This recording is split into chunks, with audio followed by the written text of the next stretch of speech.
Sedikit diterangkan ketika Dajjal mau masuk kota Madinah, ada seorang pemuda Madinah, dia mengatakan Dajjal tadi, Dajjal menyuruh untuk nyembah, tapi nggak mau.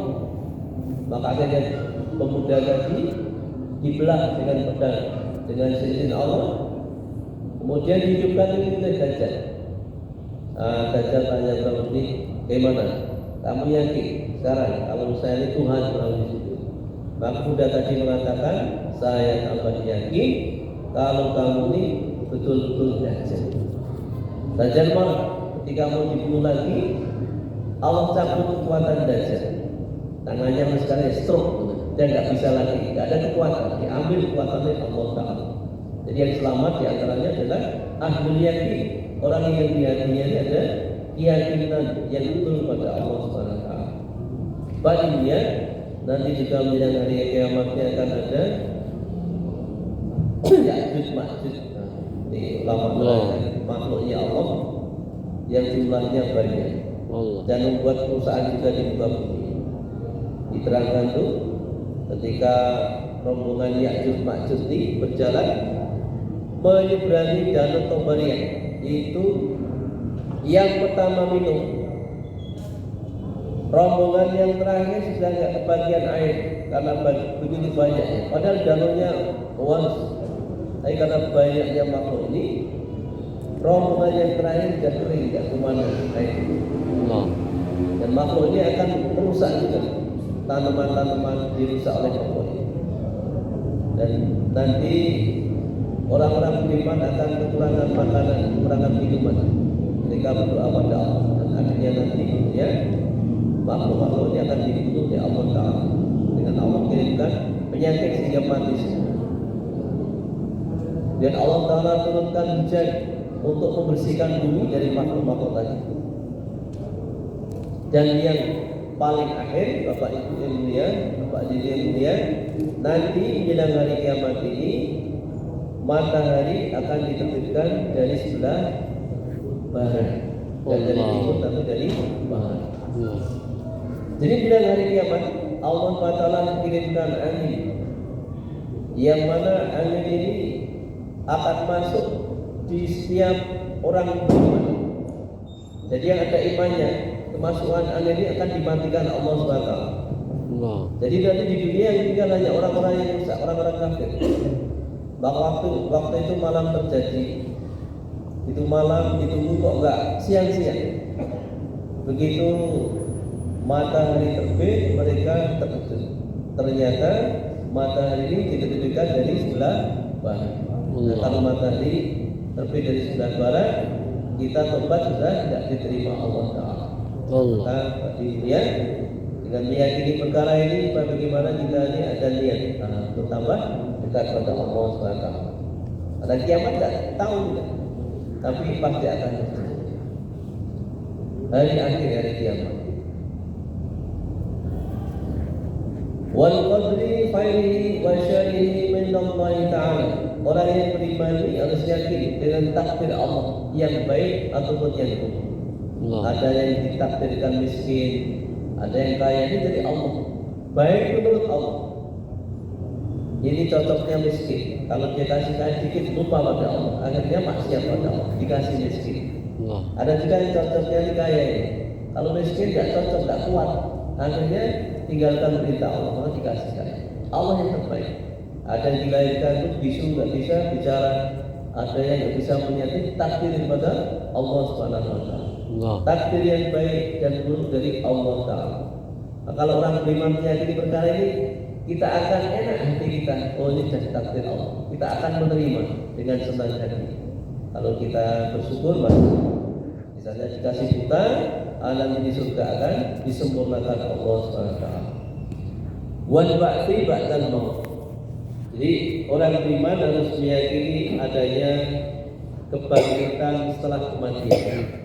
Ibadah dunia, nanti manusia di kubur akan dibangkitkan Allah Ta'ala sesuai dengan waktu dia meninggal dunia. Dalam kitab Fadilah Amal, Ratu Tika Nabi dan Kutu Istiq memikirkan umatnya. Allah utus malaikat Jibril alaihissalam tanya, ya Rasulullah, dan apa? Saya mesti memikirkan umatku. Bagaimana keadaan umatku nanti? Maka beliau Nabi SAW diajak oleh malaikat berjalan di kuburan. Yang pertama, kuburan orang-orang yang tidak beriman. Allah. Kum bi'idnillah. Jadi malaikat tadi mengepakkan sayapnya kubur tadi. Dengan seizin Allah, kuburan terbelah dan muncul seorang laki-laki yang menakutkan. Matanya kuning, wajahnya hitam, menakutkan. Diterangkan, inilah orang yang tidak beriman. Maka nanti dibangkitkan juga dalam keadaan tidak beriman. Kemudian pergi lagi ke kuburan orang-orang yang beriman. Malaikat mengepakkan sayapnya, kum bi'idnillah, bangun dengan seizin Allah. Maka kuburan terbelah, keluarlah seorang pemuda yang tampan. Bangun mengucapkan la ilaha illallah, alhamdulillahirabbil alamin. Sambil dia mengibas-ibaskan debu dari badannya. Ya Rasulullah, ini umatmu yang beriman. Besok akan dibangkitkan oleh Allah dalam keadaan beriman juga. Ingat pada Allah. Apa ini? Penting sekali. Gimana supaya kita bina iman kita, mengusahakan iman kita. Maka setiap Jumat Bapak-bapak diundang, dikumpulkan di sini untuk menguatkan iman kita. Iman kita naik turun, bahkan keluar masuk. Jadi seminggu kita sibuk dengan aktivitas masing-masing, dengan kantornya, sawahnya, keluarganya. Kadang-kadang iman kita tergeser sehingga melemah begitu. Dengan kita kumpul di sini, mengulang-ulang lagi, menyampaikan lagi sehingga ingat lagi, menambah kekuatan iman. Pak Ilmiah, jadi nanti manusia ini dikubur dan nanti akan dipindah oleh Allah ke masa sirat, akhirat, surga dan neraka. Ini perjalanan yang pasti setiap manusia. Bagi orang-orang yang beriman, beramal soleh, dan biasa menjaga sholat, kubur akan dijadikan taman-taman surga. Masya Allah. Jadi baginda Nabi beritahu, kubur itu adalah salah satu daripada taman surga ataupun jurang-jurang neraka. Kalau Bapak senantiasa beriman pada Allah, menjaga sholat di waktu, di masjid, awal waktu, Allah SWT akan jadikan kubur kita ini taman-taman surga. Kuburnya akan terang, luas jauh mata mandang, baunya harum. Bahkan harumnya surga sudah dirasakan ahli kubur tadi. Allah. Sebaliknya, kalau yang meninggal tidak ada iman, kubur akan dijadikan jurang-jurang neraka. Kuburnya gelap, baunya busuk. Bahkan kubur akan menghimpit orang tadi. Bahkan diterangkan dalam kitab Fadlul Amal, Allah SWT akan mengeluarkan ular namanya Sujaul Aqrab, yang mana ular ini besar sekali, matanya dari api, kuku-kukunya dari besi, panjang kukunya saja sehari perjalanan. Jadi kalau kita berjalan sehari itulah panjang kuku-kukunya. Dia akan menyiksa ahli kubur tadi sampai hari kiamat. Maka kita jaga amalnya. Kemana? Mulai detik ini kita jaga sungguh-sungguh sholat kita. Kita ajak anak istri kita, cucu-cucu kita, syukur bisa mengajak tetangga kiri kanan kita. Biar kita selamat, keluarga kita selamat, saudara kita yang lain bisa selamat. Kemudian setelah di alam mahsyar nanti manusia akan dikirim semua ke padang mahsyar, yang mana padang mahsyar ini padang luas jauh mata mandang. Dan waktu itu matahari sangat dekat, sehingga apa? Panas. Sehingga diceritakan saking panasnya nanti manusia akan berkeringat, mengeluarkan keringat. Ada yang keringatnya sampai di mata kaki, sampai di lutut, sampai di perut, ada yang sampai di mulut. Tapi kalau bapak-bapak ini suka memakmurkan masjid, rumahnya Allah tidak akan kepanasan, dapat lindungan dari Allah, tidak kepanasan. Nah, kita bersyukur bahwa Pak Adi, jamaah ini yang muda, yang tua, ahli masjid. Cuma kita nggak cukup, kita selamat. Gimana supaya keluarga kita, saudara kita biar selamat juga? Maka perlunya saling ajak mengajak. Bagaimana baginda Nabi SAW? Beliau memikirkan umatnya. Jadi yang dipikir bukan hanya keluarganya, tapi umatnya, semua manusia. Setelah itu manusia akan wajib melewati namanya jembatan Sirat. Diceritakan para ulama ini jembatan yang menuju ke surga, bawahnya api neraka. Panjangnya 1.500 tahun. Ada yang menyeberang seperti kilat yang menyambar, seperti mobil, seperti orang berlari, orang berjalan. Ada yang langsung kecebur, tergantung amalannya. Nah, bagi orang-orang yang di dunia menjaga sholat berjamaah di masjid awal waktu dapat meniti sirat cepat kilat yang menyambar, dimudahkan Allah Ta'ala.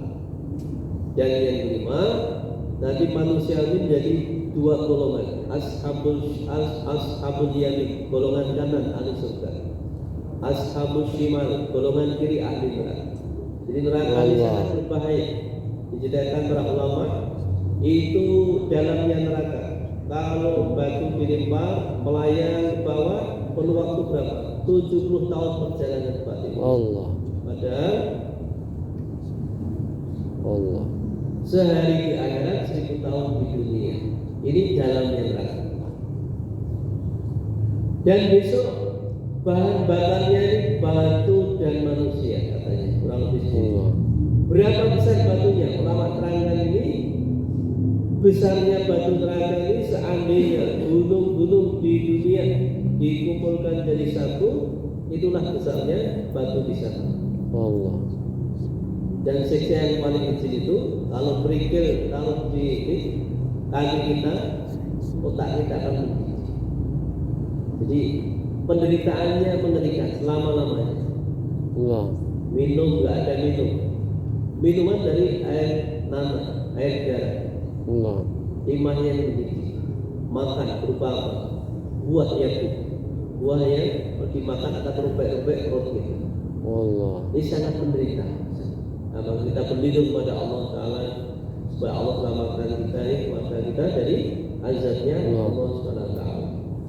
Demikian juga maksudnya, kalau kita beruntung di akhirat nanti akan jadi golongan kanan, yaitu ahli surganya Allah Subhanahu Wa Ta'ala.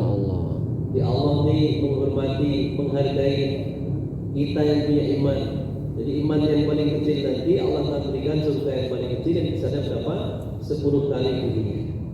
Ini maka pentingnya kita kumpul di sini Pak, untuk membina iman kita. Bab kalau nggak diusahakannya cenderung lemah, sehingga kita malas ataupun yakinnya salah, imannya rusak. Jadi kalau imannya salah akan menyesal sampai di akhirat nanti. Tapi imannya betul, jadi orang beruntung. Masya Allah. Iman yang paling kecil Allah menghargai, dan surga yang paling kecil besarnya berapa? 10 kali dunia. Nah, di sana Bapak akan senang terus selama-lamanya, muda terus selama-lamanya, hidup terus selama-lamanya, sehat terus selama-lamanya. Semua fasilitas disiapkan oleh Allah Ta'ala. Rumah nggak usah buat, siapkan istana dari batu-batu emas dan perak, baju-baju dari surga, rumah sutra itu, ada yang berbah, ada yang tipis. Apalagi makanan minum sudah tersedia di sana, kendaraan, istri-istri kita, masya Allah. Bidadari sudah siap untuk apa amal prima. Minimal paling sedikit berapa ahli ibadah? 70 bidadari sudah siap. Jadi sangat cantik kalau dia terjun ke dunia bersinar sehingga matahari hidup kalah sinar. Kalau mudahnya lautnya asin jadi manis. Masya Allah. Nah kalau istri kita sama taat jadi apa? Insya Allah jadikan ratunya bidadari itu. Maka kami tinggalkan istri kami, Pak, dan istri kami senang karena ditinggal kebaikan.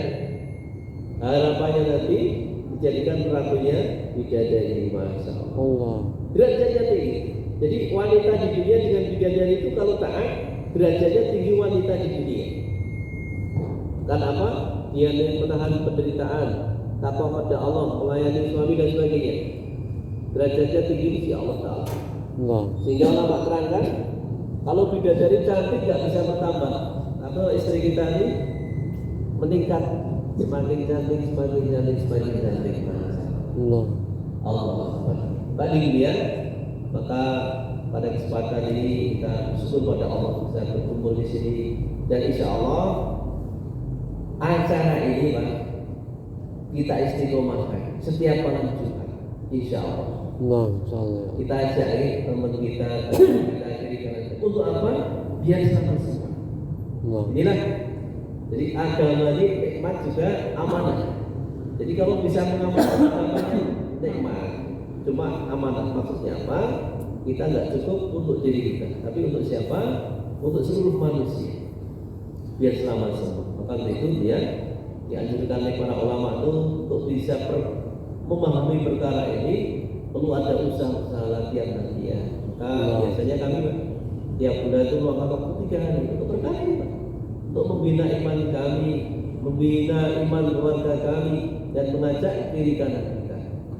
Kalau kita latihan nanti, Allah akan berikan kemudahan sehingga kita akan selamat, keluarga kita selamat, bisa makmurkan masjid, bisa mengajak orang ke masjid. Wah, ini tinggi di sisi Allah SWT.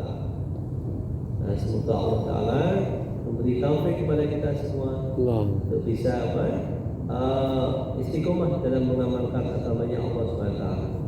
Dan boleh di kami posisi di Masjid Kampung Bugis. Ya, di sana apa?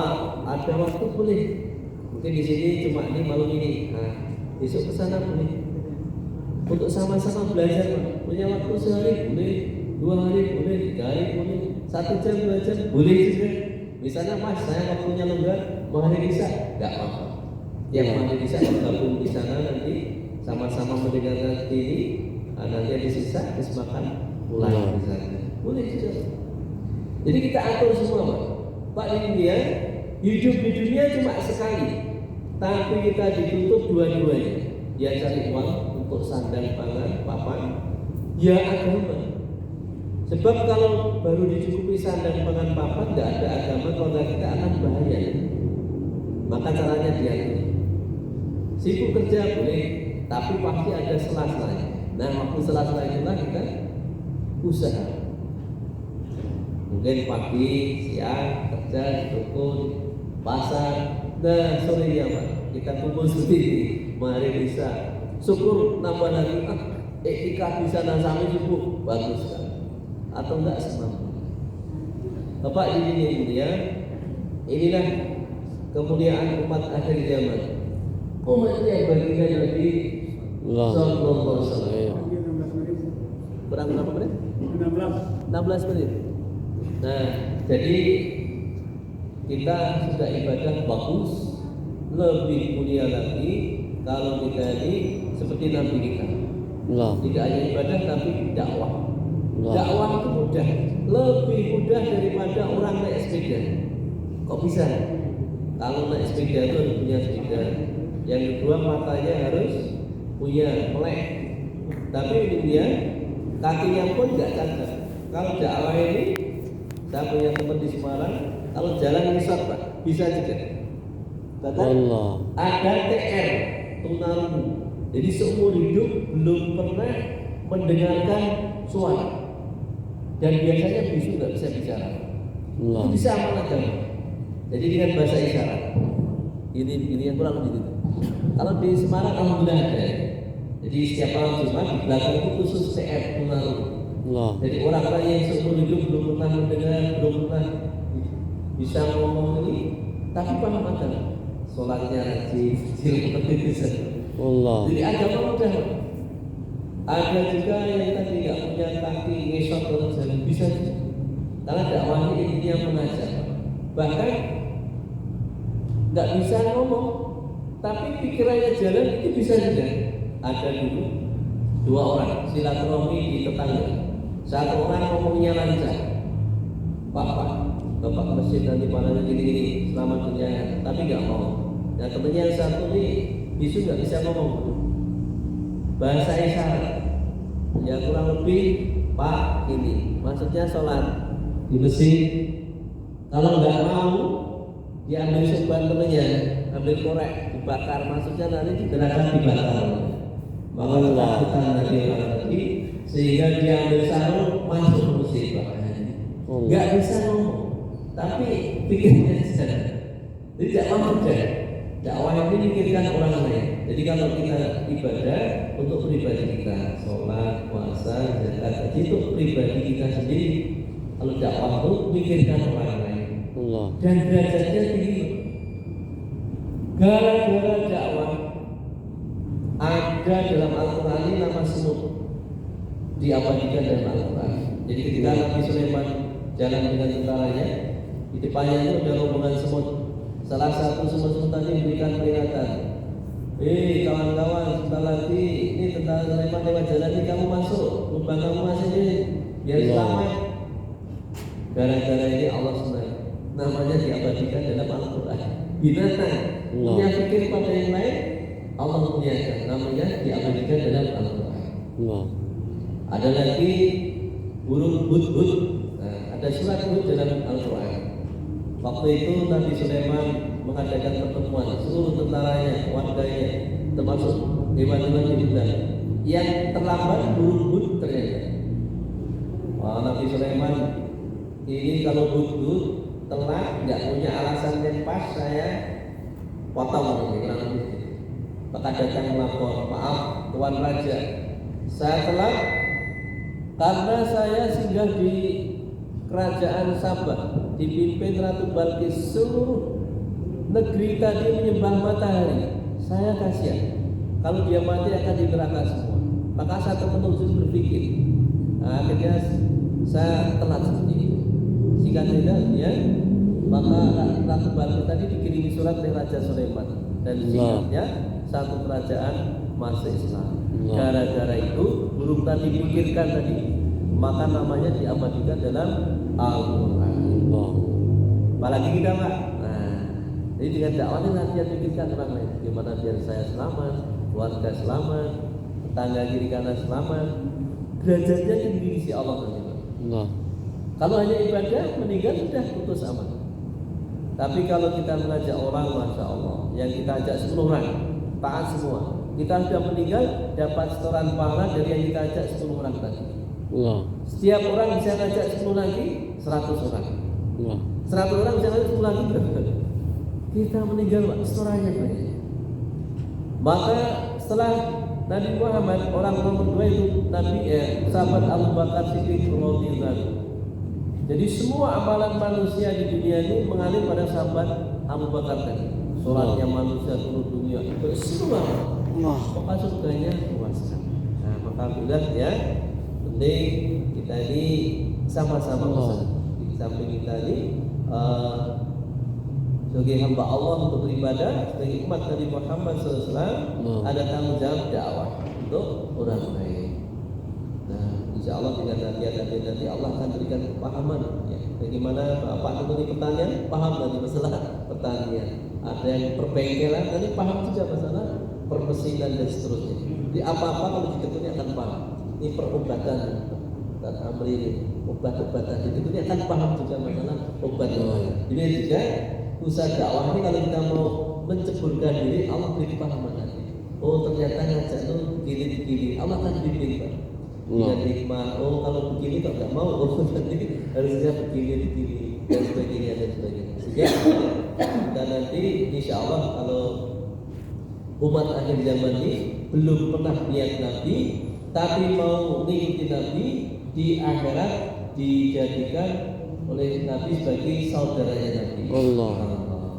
Jadi pernah Nabi tanya pada para sahabatku, di mana saudara-saudaraku? Para sahabat bertanya, ya Rasulullah, bukankah kami saudaraku? Bukan. Itu adalah para sahabatku. Tapi saudaraku adalah orang-orang umatku akhir zaman yang belum pernah melihat aku tapi meyakini aku, mau mengikuti aku. Itulah saudara-saudaraku. Masya Allah. Ya, menjadi saudara Nabi. Besok akan disambut oleh Nabi kita, diberi minum dari telaga Al-Kautsar. Sekali itu tidak akan haus sampai di surga Allah. Siapa yang mau? Allah, insya Semua Allah. mau ya? Mau. Insya Allah. Nah, untuk itu latihan dulu. Besok bergabung dengan kami sehari boleh, 2 hari boleh, 3 hari atau semalam. Karena insya Allah dengan latihan itu Allah bimbing kita. Maaf kalau nggak latihan ya nggak bisa. Naik sepeda aja latihan nggak bisa. Insya Allah ya. Kurang lebih Ya Allah. untuk program sore ini dan insya Allah nanti selepas sisa ada dibacakan Hayatus Sahabat, kisah kehidupan orang-orang yang telah dijamin surganya Allah supaya kita dalam hidupnya nanti mengikuti jalan mereka. Dan insya Allah nanti setelah Hayatus Sahabat ada makan bersama di belakang. Kalau Pak jangan pulang dulu, tahan waktu sebentar bersama-sama kita sukseskan acara ini dan semoga nanti berlangsung bisa istiqomah sehingga masjid tambah makmur orang banyak yang dibidaya Allah Taala dunia tapi di akhirat Allah Subhanahu Wa Taala. Dunia ada bentuknya dari Allah, banyak berangkat dari kami. Satu dengan doa para majelis.